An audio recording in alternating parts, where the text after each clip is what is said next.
નમસ્કાર મિત્રો, પ્રત્યાંકન એકમ વિશેની ચર્ચા કર્યા પછી હવે આપણે આજે વાત કરીએ છીએ પ્રત્યાંકન વિશે.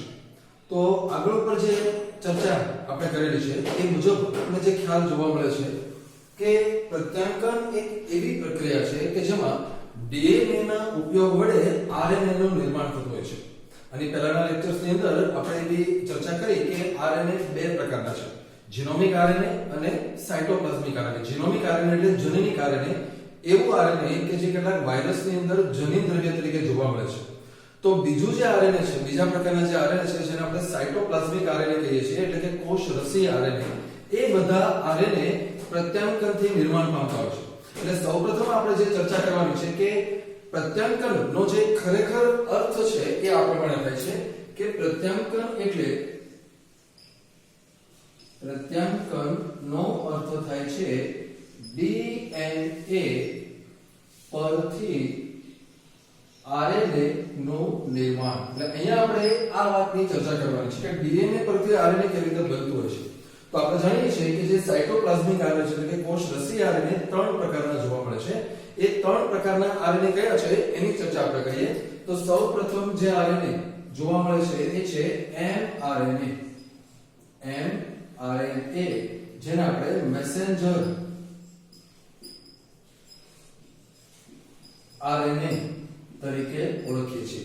મેસેન્જર આરએનએ એ એના નામ પરથી છે. મેસેજ એટલે કે માહિતી અથવા તો એનો જે સંદેશો છે. આપણે જાણીએ છીએ કે આપણા શરીરમાં બનતા જે પ્રોટીન હોય છે, આપણા શરીરમાં જેટલા પણ પ્રોટીન બને છે એ પ્રોટીનની બેઝિક માહિતી, એના જે એમિનો એસિડનો જે સિક્વન્સ હોય છે એની માહિતી જનીનોમાં હોય છે. તો અહીંયા આપણે જોશું કે મેસેન્જર આરએનએ એટલે એવું આરએનએ છે કે જે ડીએનએ ની માહિતી કોપી કરે છે, પોતાની પાસે લઈ લે છે. સૂચનાઓ જે આપવાની છે, પ્રોટીન કેવું બનાવવું અને કેટલું લાંબુ કઈ રીતની રચનાઓ બનાવવું, એની માહિતી જનીનો પાસે છે, ડીએનએ પાસે છે. તો આ માહિતીને કોપી કરવાનું જે કામ કરે છે એ આ મેસેન્જર આરએનએ છે. એટલે મેસેન્જર આરએનએ એ એવી માહિતી છે કે જે અહીંયા આપણે લખીએ કે પ્રોટીન સંશ્લેષણ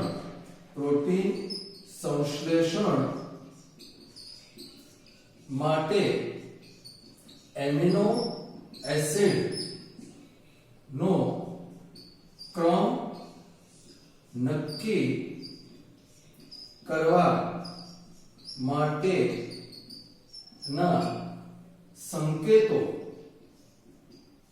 આ સંકેતો જે અહીંયા લખીએ છીએ એને આગળ ઉપર આપણે નામ આપશું જનીન સંકેતો, જેનેટિક કોડ જેને કહેવામાં આવે છે. એટલે આવા જનીન સંકેતો એ આ એમઆરએનએ ઉપર આવેલા હોય છે. એટલે કે આ આરએનએ જનીન સંકેતો ધરાવે છે. એટલે આરએનએ નો જે પ્રથમ પ્રકાર છે એ છે મેસેન્જર આરએનએ, કે જે પ્રોટીન સંશ્લેષણ માટે એમિનો એસિડનો ક્રમ, કયા ક્રમમાં કયા એમિનો એસિડ ગોઠવવા એનો ક્રમ ધરાવવાની માહિતી મેસેન્જર આરએનએ પાસે હોય છે. બીજા પ્રકારનો જે આરએનએ છે એ છે, અહીંયા લખીએ આપણે કે બીજા પ્રકારનો જે આરએનએ છે એ છે ટીઆરએનએ, કે જેને આપણે ટ્રાન્સફર આરએનએ નામ આપીએ છીએ. Transfer RNA. આ ટ્રાન્સફર આરએનએ એક પ્રકારનો અનુકૂલક એડેપ્ટેટિવ મોલેક્યુલ છે. કેવી રીતે જોઈએ કે અહીંયા આપણે જોયું છે કે મેસેન્જર આરએનએ એ પ્રોટીન સંશ્લેષણ માટે એમિનો એસિડનો ક્રમ કેવો હોવો જોઈએ એની માહિતી ધરાવતું હોય છે. તો એ માહિતીને આધારે એમિનો એસિડ ગોઠવવાના છે. તો અહીંયા આપણે જોશું કે જનીન સંકેતો જે એમઆરએનએ ઉપર આવેલા છે એવા, એટલે કે જનીન સંકેતો ને વાંચવા અને એમિનો એસિડ ને લાવીને ગોઠવવા એ કામ ટ્રાન્સફર આરએનએ વડે થતું હોય છે. આ પ્રક્રિયામાં અત્યારે આપણે જે કંઈ લખીએ છીએ એ બધું જ ભાષાંતર દરમિયાન આપણને જોવા મળશે કે કેવી રીતે ટીઆરએનએ મેસેન્જર આરએનએ પરના સંકેતો મુજબ એક એક એમિનો એસિડને ક્રમશર ગોઠવતું હોય છે. તો અહીંયા આ ટીઆરએનએ આવો ટ્રાન્સફર આરએનએ એ એમિનો એસિડને ગોઠવવા માટેનું કામ કરે છે. ત્રીજા પ્રકારનો જે આરએનએ છે, ત્રીજો આરએનએ એ છે આરઆરએનએ. આરઆરએનએ જેને આપણે રિબોઝોમલ આરએનએ કહીએ છીએ. આ રિબોઝોમલ આરએનએ એવો અણુ છે કે જેના વડે રિબોઝોમનું નિર્માણ થયેલું છે. આગળના 11મા ધોરણના જે ચેપ્ટર છે એમાં આપણે ભણ્યા છે કે જે રિબોઝોમ્સ હોય છે એ આરએનએ અને પ્રોટીનના બનેલા છે. તો ખાસ યાદ રાખીએ કે રિબોઝોમની રચનામાં જે આરએનએ આવેલું હોય છે એ માત્ર આરએનએ છે અને એના કરતા વાઇસ વર્સા કે આરએનએ માત્ર રિબોઝોમ્સની રચનામાં સંકળાયેલું હોય છે. તો અહીંયા આપણે જોઈએ કે આ જે રિબોઝોમલ આરએનએ હોય છે એ બંધારણીય અને ઉત્પ્રેરક ભૂમિકા ભજવે છે. રિબોઝોમ બનાવવાનું કામ કરે છે એટલે એને આપણે કહીએ છીએ બંધારણીય ભૂમિકા અને એ પ્રત્યાંકનની પ્રક્રિયા એને આગળ પણ વધારે છે એટલા માટે એ બંધારણીય અને ઉત્પ્રેરક એ બંને ભૂમિકાઓ ભજવે છે. તો આ રીતે 3 પ્રકારના આરએનએ એ એવા છે કે જે હંમેશા પ્રોટીન સંશ્લેષણની ક્રિયામાં ભાગ ભજવતા હોય છે.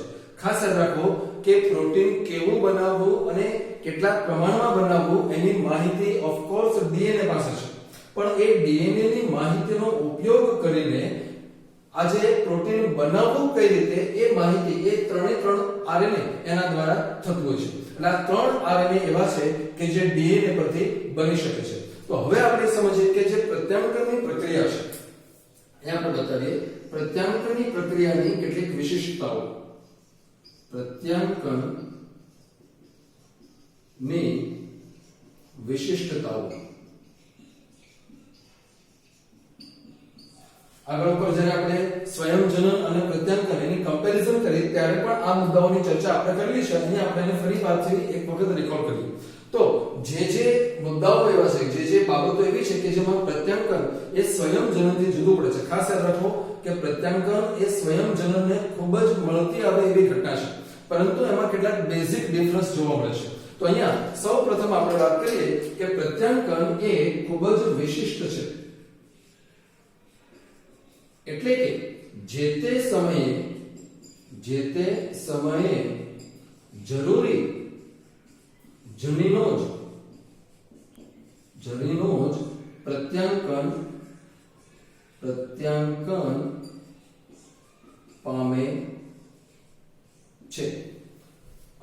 સ્વયંજનનની જે પ્રક્રિયા છે આપણે આગળ વાત કરીએ કે સ્વયંજનન એ કોષ ચક્રના S તબક્કા દરમિયાન થતું હોય છે. તો સ્વયંજનન જ્યારે થાય છે ત્યારે કોઈ પણ એક કોષમાં રહેલું લગભગ બધું જ જીનોમ, બધું જ ડીએનએ નો જેટલો પણ જથ્થો છે બધાનો એક સાથે સ્વયંજનન થાય છે. પણ પ્રત્યાંકન એના કરતા જુદું છે. પ્રત્યાંકન જ્યારે થતું હોય છે ત્યારે જે કોષોમાં જે જનીનોમાંથી પ્રોટીન બનાવવાની જરૂર હશે એ જ જનીન પ્રત્યાંકન પામે છે. બાકીના જે જનીનો છે એ એમના નિષ્ક્રિય પડ્યા હોય છે, એમની કોઈ અસર થતી નથી. એટલે આ સૌપ્રથમ મુદ્દો છે. બીજી બાબત આપણે જે નોંધ કરવાની છે એ આ છે કે ડીએનએ ની માત્ર એક જ શૃંખલા ટેમ્પલેટ તરીકે વર્તે છે. એક જ શૃંખલા ટેમ્પલેટ બનાવે છે. જ્યારે ડીએનએ બનતું હોય છે ત્યારે આપણે વાત કરીએ કે ડીએનએ નું સ્વયંજનન જ્યારે થાય છે ત્યારે મૂળ ડીએનએ ની બંને શૃંખલાઓ ટેમ્પલેટ તરીકે વર્તે છે. પણ જ્યારે પ્રત્યાંકન થવાનું છે ત્યારે માત્ર એક જ શૃંખલા બનશે, કારણ કે પ્રત્યાંકનનું જે પરિણામ આવવાનું છે એ છે આરએનએ, અને આરએનએ હંમેશા અહીંયા જે આપણે વાત કરીએ છીએ સિંગલ સ્ટ્રેન્ડ એટલે કે એક જ શૃંખલા બનાવે છે. જો બે શૃંખલા બને તો શું પરિણામ આવે એની ચર્ચા પણ આપણે અગાઉ કરી છે, એટલે વધારે ડિટેલમાં અત્યારે જોતા નથી. પણ અહીંયા આપણે ખાસ સમજી લઈએ કે જ્યારે આરએનએ નું નિર્માણ થતું હોય છે ત્યારે માત્ર એક જ શૃંખલા ટેમ્પલેટ તરીકે વર્તે છે. હવે આપણને ખ્યાલ છે કે જે નવી શૃંખલા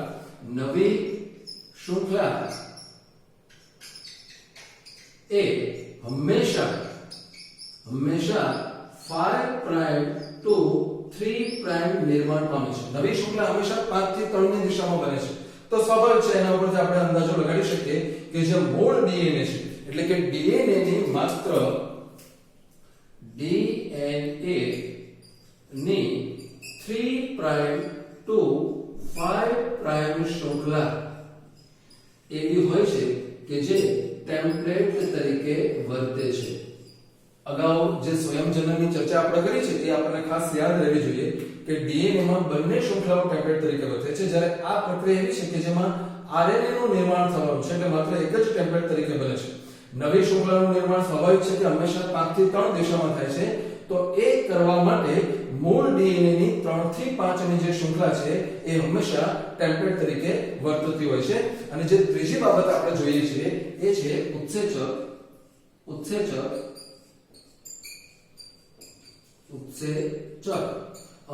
અલબત્ત પ્રત્યાયનની પ્રક્રિયામાં ઘણા ઉત્સેચકો ભાગ ભજવે છે, પણ આપણે જે મેઇન ચર્ચા કરીએ છીએ એ શું છે તો કે પ્રત્યાયન દરમિયાન જ્યારે ડીએનએ પરથી આરએનએ બનવાનું છે ત્યારે અહીંયા પોલિમરાઇઝેશન એટલે કે બહુલીકરણ માટે જે ઉત્સેચક ભાગ ભજવે છે એ ઉત્સેચક હોય છે ડીએનએ આધારિત આરએનએ પોલિમરેઝ. ડીએનએ આધારિત આરએનએ પોલિમરેઝ એટલે અહીંયા ફરી પાછી આપણે કેટલીક બાબતો જોઈ શકીએ કે ડીએનએ આધારિત આરએનએ પોલિમરેઝ ઉત્સેચક એ ડીએનએ આધારિત ડીએનએ પોલિમરેઝ ઉત્સેચકથી ઘણી બધી બાબતોમાં જુદો પડે છે. દાખલા તરીકે સૌપ્રથમ આ એવો ઉત્સેચક છે કે જે ડીએનએ નો ટેમ્પલેટ તરીકે ઉપયોગ કરીને આરએનએ નું નિર્માણ કરે છે, તો બીજી બાજુ ડીએનએ આધારિત ડીએનએ પોલિમરેઝ એ એવો ઉત્સેચક છે કે જે ડીએનએ નો ટેમ્પલેટ તરીકે ઉપયોગ કરીને ડીએનએ નું નિર્માણ કરે છે. એટલે મેઇન પાયાના જે બે જે તફાવત છે એ આ છે કે ડીએનએ આધારિત ડીએનએ પોલિમરેઝ ઉત્સેચક એ જે ન્યુક્લિયોટાઇડની પસંદગી કરે છે એ બધા ડીઓક્સીરિબોઝ શર્કરા ધરાવતા હોય છે, જ્યારે આ ઉત્સેચક એટલે કે ડીએનએ આધારિત આરએનએ પોલિમરેઝ ઉત્સેચક જે ન્યુક્લિયોટાઇડને ઉપયોગમાં લે છે એ બધા રિબોઝ શર્કરા ધરાવતા હોય છે. આ પહેલો તફાવત. બીજો તફાવત છે કે ડીએનએ આધારિત ડીએનએ પોલિમરેઝ જ્યારે ટેમ્પલેટ તરીકે પૂરકતાનો ઉપયોગ કરે છે ત્યારે મૂળ શૃંખલા ઉપર જ્યાં એડેનિન હોય છે ત્યારે એની સામે થાઇમિનને મૂકે છે, જ્યારે આ ઉત્સેચક એટલે કે ડીએનએ આધારિત આરએનએ પોલિમરેઝ ઉત્સેચક મૂળ શૃંખલા એટલે કે ટેમ્પલેટ પર જ્યારે એડેનિન હોય છે ત્યારે એની સામે થાઇમિન મૂકવાને બદલે યુરેસિલ વાળા ન્યુક્લિયોટાઇડ જોડે છે. આ ખાસ બાકીના બધા જે બેઝ પેર છે જે જોડેલું છે એ બધી બરાબર છે, એટલે કે એડેનિન ની સામે યુરેસિલ આવશે, થાઇમિન ની સામે એડેનિન આવશે, ગ્વાનિન ની સામે સાયટોસિન અને સાયટોસિન ની સામે ગ્વાનિન. તો આ ઉત્સેચક દ્વારા આરએનએ બનવાની જે પ્રક્રિયા છે પ્રત્યાયન એનું પોલિમરાઇઝેશન એટલે કે બહુલીકરણ થતું હોય છે. ત્યારબાદ આપણે આગળ વધીએ કે આ જે ઉત્સેચક હોય છે કોષોની અંદર જે ઉત્સેચક જોવા મળે છે એ ઉત્સેચક આ જે મૂળ સ્વરૂપ છે એ નિષ્ક્રિય હોય છે કે જેને કોર એન્ઝાઇમ તરીકે ઓળખવામાં આવે છે. આરએનએ પોલિમરેઝ ઉત્સેચક અહીંયા આપણે આખું લખવાને બદલે માત્ર આરએનએ પોલિમરેઝ તરીકે ઓળખી શકતા હોઈએ છીએ, તો સૌપ્રથમ આપણે લખીએ કે આરએનએ પોલિમરેઝ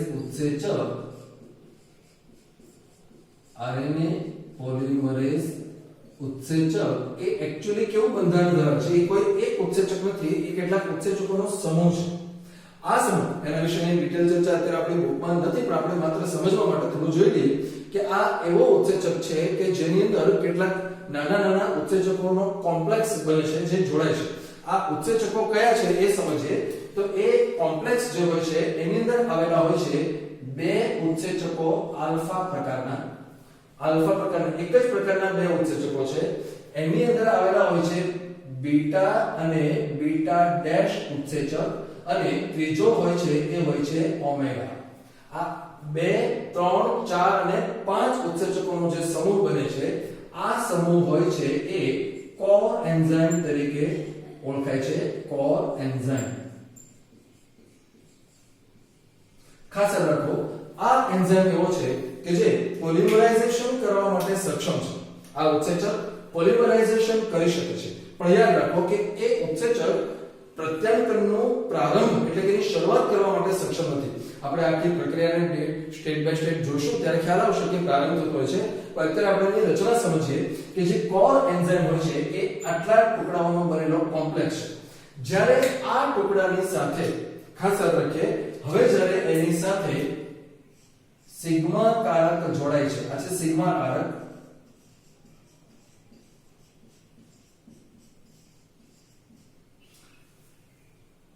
જ્યારે આ કોમ્પ્લેક્સની સાથે સિગ્મા કારક જોડાય છે ત્યારે એ બની જાય છે હોલો એન્ઝાઇમ.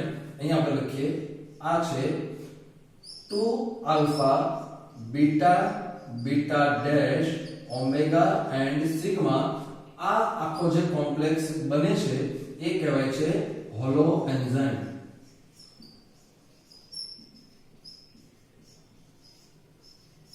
આ એવો ઉત્સેચક છે કે જે પ્રત્યાંકનની શરૂઆત કરી શકે છે.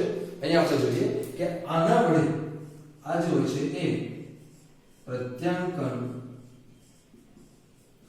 નો પ્રારંભ કરે છે. એટલે કે જ્યાં સુધી આ કોર એન્ઝાઇમ સાથે સિગ્મા કારક જોડાતું નથી ત્યાં સુધી આ કોર એન્ઝાઇમ કાર્ય કરતો નથી. એક્ચ્યુઅલી જોવામાં એવું આવે છે કે આ જે ઉત્સેચક છે એ યોગ્ય છે, ઘણા બધા હોય છે, પણ દરેક જનીન માટે સિગ્મા કારક અલગ હોય છે. એટલે જ્યારે કોર એન્ઝાઇમ સાથે આ સિગ્મા કારક જોડાય છે ત્યારે ઉત્સેચકની સ્પેસિફિસિટી એટલે કે એની વિશિષ્ટતામાં કેટલાક એવા ફેરફારો થાય છે કે જે ચોક્કસ જનીનને ઓળખીને એની સાથે જોડાવા માટે સક્ષમ બને છે. તો જ પ્રત્યાંકનની પ્રક્રિયાનો પ્રારંભ થઈ શકે છે.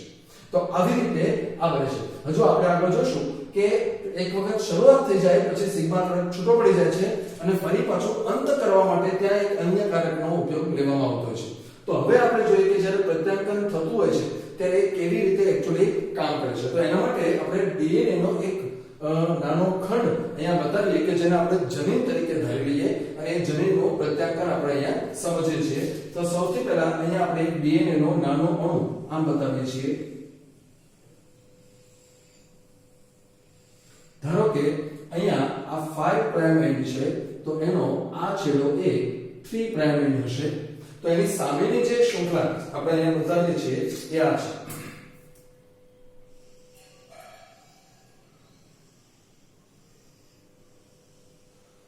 એની સામેની શૃંખલા છે તો અહીંયા આ 3 પ્રાઇમ એન્ડ હશે અને અહીંયા આ છે 5 પ્રાઇમ એન્ડ.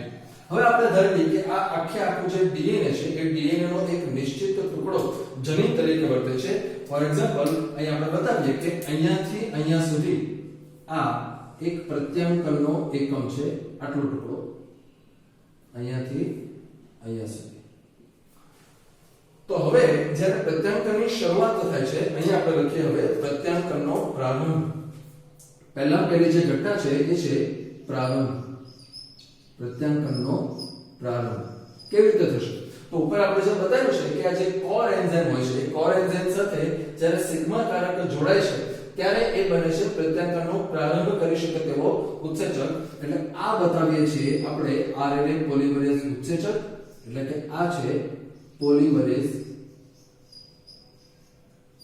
ઉત્સેચક અને એની સાથે જોડાયેલો જે સિગ્મા કારક છે એ આ છે. આ સિગ્મા કારક છે. એટલે હવે એનું જોડાણ અહીંયા આ ડીએનએ સાથે બતાવ્યું. આ જે કોર એન્ઝાઇમમાંથી બનેલો જે હોલો એન્ઝાઇમ છે, આ હોલો એન્ઝાઇમ સક્રિય છે, આ નિષ્ક્રિય હોય છે. તો હોલો એન્ઝાઇમ કે જે સિગ્મા કારક ધરાવે છે એ અહીંયા જોડાય છે અને પરિણામે પ્રત્યાંકનની શરૂઆત એ આ રીતે થશે કે જેવો આ જોડાશે અહીંયા આપણે જોવાનું છે કે એના જે પેટા એકમો છે, આ જે બે આલ્ફા એકમ છે, બીટા ડેશ એકમો છે, બધા પોતપોતાના નિશ્ચિત કાર્યો કરે છે. એના કાર્યોમાં આપણે બહુ ડિટેલમાં જતા નથી, પણ કોમ્બાઇન્ડ રીતે આપણે જોઈ શકીએ કે જે મૂળ ડીએનએ છે એના જે કુંતલો છે એને ખોલવાના, એના વોળ સીધા કરવાના, એની સામસામેની જે બે શૃંખલાઓ છે એમની વચ્ચે હાઇડ્રોજન બંધ તોડવાના, એ બધા જ કાર્યો એના જુદા જુદા પેટા એકમો કરે છે. કારણ કે જો ડીએનએ જોડાયેલું રહેશે તો પ્રત્યાંકન થઈ શકતું નથી. એટલે ડીએનએ ની શૃંખલાઓના વોળ ખોલવા માટેનું કાર્ય એ આ બધા પેટા એકમો અને હાઇડ્રોજન બંધ તોડવાનું કામ પણ એ જ પેટા એકમો દ્વારા થતું હોય છે. એટલે જેવી આ ઉત્સેચકની અસર થશે, પ્રારંભ સાથે જોડાશે, જેને આપણે પ્રમોટરનું નામ આપ્યું છે, એટલે અહીંયાથી ડીએનએ ના વળ ખોલવાની શરૂઆત થઈ જશે. એને આપણે આ રીતે બતાવીએ તો આ જે શૃંખલા છે એ આ રીતે આમ ખુલે છે. આટલો ટુકડો ખુલેલો બતાવીએ આપણે. બાકીનો આગળનો ભાગ એ હજુ વળ ધરાવે છે, એ આ રીતે છે. એટલે અહીંયા આ 5 પ્રાઇમ એન્ડ છે અને અહીંયા આ 3 પ્રાઇમ એન્ડ છે, મૂળ શૃંખલા છે. તો જે ત્રીજી શૃંખલા છે, સામેની શૃંખલા, એ આ રીતે છે. એ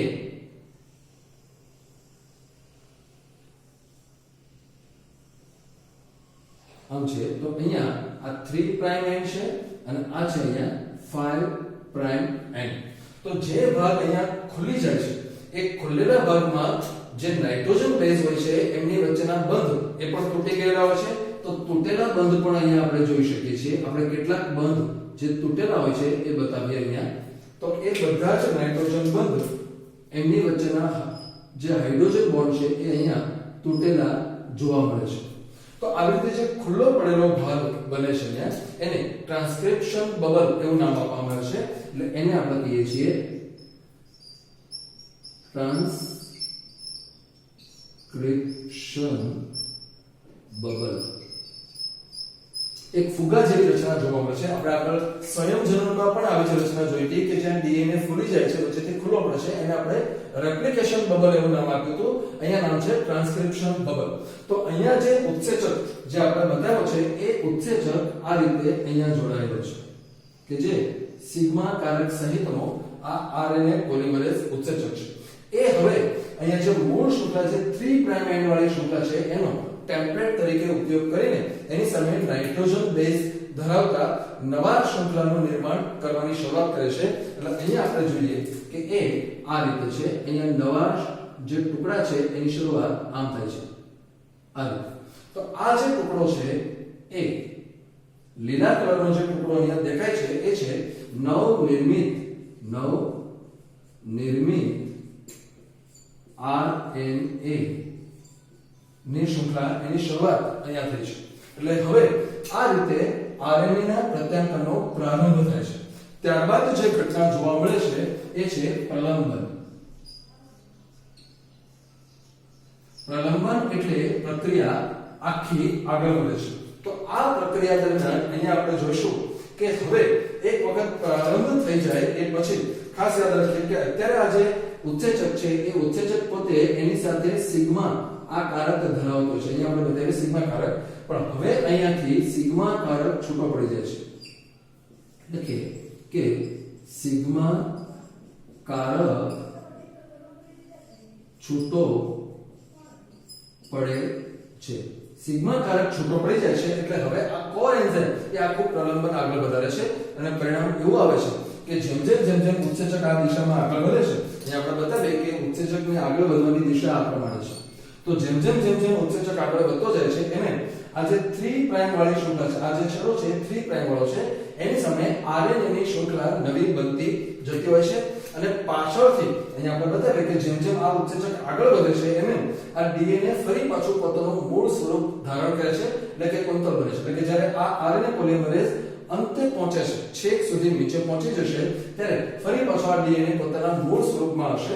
એ આપણને આમ જોવા મળશે.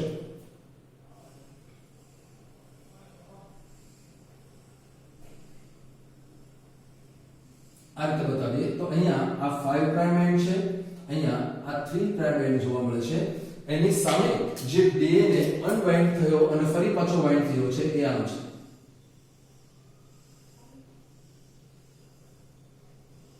આ રીતે તો આ જે છે એ છે 3 પ્રાઇમ એન્ડ, અહીંયા એને જોવા મળે છે 5 પ્રાઇમ એન્ડ અને હવે જે ઉત્સેચક છે, જે આરએનએ પોલિમરેઝ ઉત્સેચક છે એ અહીંયા પહોંચી ગયો છે. આ પહોંચી ગયેલો છે આરએનએ પોલિમરેઝ ઉત્સેચક. એને આપણે ટૂંકમાં આરપી તરીકે ઓળખીએ છીએ. આરપી એટલે આરએનએ પોલિમરેઝ. પણ ખાસ યાદ રાખવાની વાત એ છે કે અહીંયાથી શરૂ થયેલી નવો આરએનએ બનવાની જે શૃંખલા છે એ છેક અહીંયા સુધીમાં પૂરી થવા આવી છે. એટલે કે એ શૃંખલા આપણને આમ જોવા મળે છે. તો અહીંયા આપણે જોવાનું છે કે આ 3 ની સામે બનેલી આ જે શૃંખલા છે એનો આ 5 પ્રાઇમ છેડો અહીંયા છે કે જે આગળ વધતા એ જેમ ઉત્સેચક આગળ વધતો જાય છે એમ નવી શૃંખલા એ અહીંયા બનતી જાય છે અને આ ભાગ ત્યાં જોવા મળે છે. હવે આપણે જોઈએ કે આ પ્રલંબન થયા પછી હવે જે ઘટના બને છે એ છે સમાપ્તિ. સમાપ્તિ જે છે એના માટે એક વિશિષ્ટ પ્રકારનો સમાપ્તિકારક ભાગ ભજવે છે જેને આપણે રો ફેક્ટર તરીકે ઓળખીએ છીએ. એટલે અહીંયા રો ફેક્ટર ઉભરે છે. ખાસ યાદ રાખો કે જે રો ફેક્ટર છે એ આમ હોય છે, રો કારક. આ જે છે એ સમાપ્તિકારક. આ સમાપ્તિકારક જ્યારે આરએનએ પોલિમરેઝ સાથે જોડાય છે એ બતાવે છે કે હવે પ્રત્યાંકનનો અંત થવાનો છે. એટલે જેવો એ ઉત્સેચકની સાથે રો કારક જોડાશે એટલે અહીંયા પ્રત્યાંકનનું જે પ્રલંબન છે એ અટકી જશે અને ત્યાંથી પ્રત્યાંકનની પ્રક્રિયા પૂર્ણ થઈ જશે.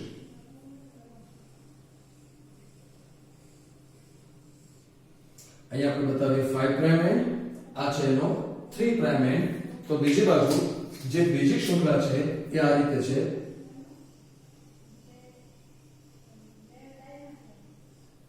અહીંયા આ 3 પ્રાઇમ એન્ડ છે અને આ છે 5 પ્રાઇમ એન્ડ. તો અહીંયાથી જ્યારે પેલો જે એન્ઝાઇમ છે, જે ઉત્સેચક છે, એ ઉત્સેચક કે જેની સાથે હવે રો જોડાયેલો છે, આ રો કારક જોડાયેલો છે, એ કારકની હાજરીને કારણે હવે પ્રત્યાંકનની પ્રક્રિયા પૂર્ણ થઈ જાય છે અને અહીંયા આ આરએનએ અહીંયાથી છૂટો પડી જાય છે કે જેનો આ છેડો 5 પ્રાઇમ છે અને આ છેડો 3 પ્રાઇમ એન્ડ તરીકે ઓળખાય છે. તો આવી જે ઘટનાઓ છે એના દ્વારા એક આખી નવી શૃંખલા તૈયાર થાય છે કે જે mRNA તરીકે વર્તે છે. મેસેન્જર આરએનએ તૈયાર થાય. તો અહીંયા ખાસ યાદ રાખવાનું છે કે આખો આરએનએ બનવાની આ જે પ્રક્રિયા છે એ પૂરેપૂરી પ્રત્યાંકનની જે આખી સંપૂર્ણ ઘટના એ પૂરકતાના સિદ્ધાંત ઉપર છે. એટલે 3 પ્રાઇમ જે ડીએનએ નો છેડો છે, 3 દિશાવાળો જે છે, એની ઉપર જે અનુક્રમ છે એની કોપી, એની રિવર્સ કોપી એ આરએનએ ઉપર અંકિત થઈ ગઈ છે અને એ હવે આગળની પ્રક્રિયામાં ભાગ ભજવશે. અહીંયા આખી પ્રક્રિયા જે વાત કરીએ છીએ, અહીંયા નોંધ કરીએ કે પ્રત્યાંકનની આ જે પ્રક્રિયા આપણે જોઈ છે એ આદિ કોષ કેન્દ્રી